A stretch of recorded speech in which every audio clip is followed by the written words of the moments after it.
You ask Tiger to solve. This deals with linear equations with one unknown. The final result is x equals -3. Let's solve it step by step. Group all constants on the right side of the equation.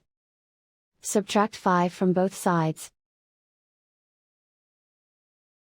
Simplify the arithmetic.